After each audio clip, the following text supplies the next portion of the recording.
In this video, we are going to be evaluating expressions with exponents of 0. Now, an exponent of 0 can be kind of a confusing topic in math. So I want to do a few examples, but also explain to you why exponents of 0 actually work. So what you may have heard in your past math classes is anything raised to the 0 power is 1. And that is true 99% of the time, but not all the time. So let's dive into this. If we have 3 to the 0 power, that is indeed equal to 1. And so is 1/4 to the 0 power. Those both equal 1. So let's start out by talking about why this is true. Let's begin by looking at some powers of 3. 3 to the 4th power we know is 3 times 3 times 3 times 3, and that will equal 81. 3 to the 3rd power is 3 times 3 times 3, which is 27. 3 to the 2nd power, 3 times 3 is 9. And we know 3 to the 1st power is 3. Now, math is all about patterns, so let's take a look at the pattern on the right-hand side. To go from 81 to 27, we know we're going to divide 81 by 3, and that will get me 27. And if I take 27 and if I divide that by 3, I will get 9. And of course, 9 divided by 3 is 3. So we have this repetitive division on the right-hand side.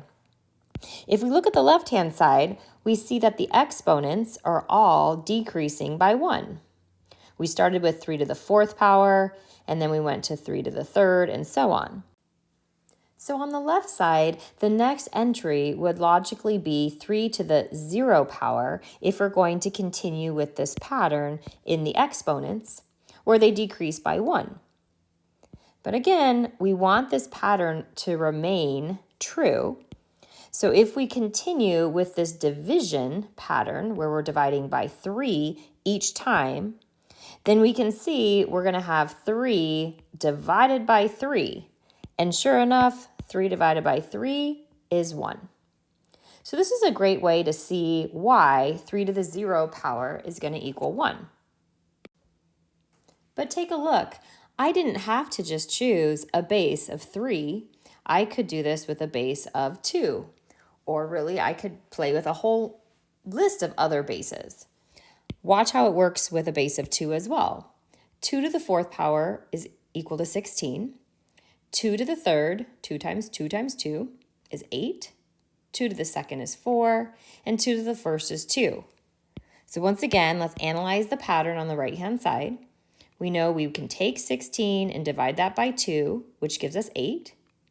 8 divided by 2 is 4. So we have this repetitive division by 2 on the right-hand side.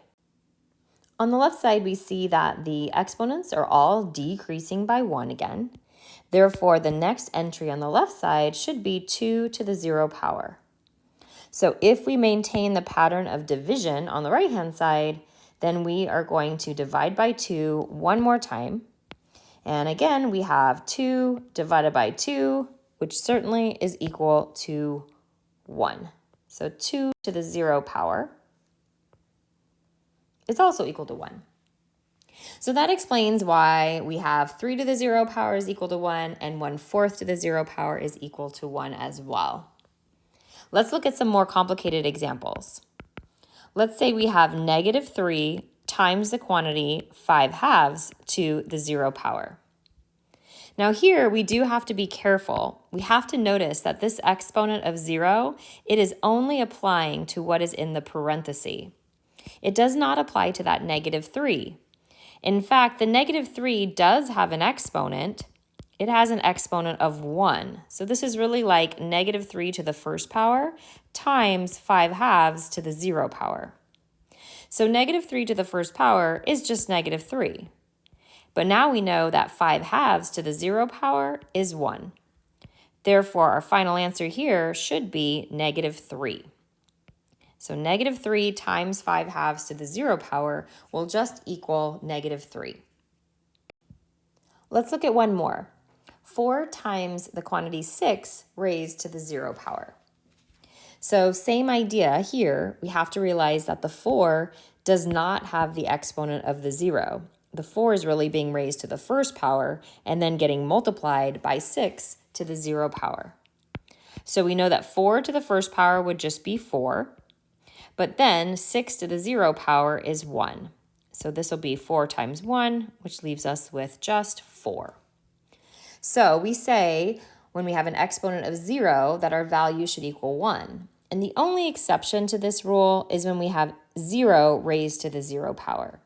Things get a little weird when the base is 0. So 0 to the 0 power is going to be undefined. This is something you will discuss a little more deeply when you get into your calculus class. But for right now, you can understand that if we have 3 to the 0 power, that'll equal 1. If you have x to the 0 power, that will also equal 1, as long as x is not equal to 0. And hopefully now you can evaluate expressions with exponents of 0.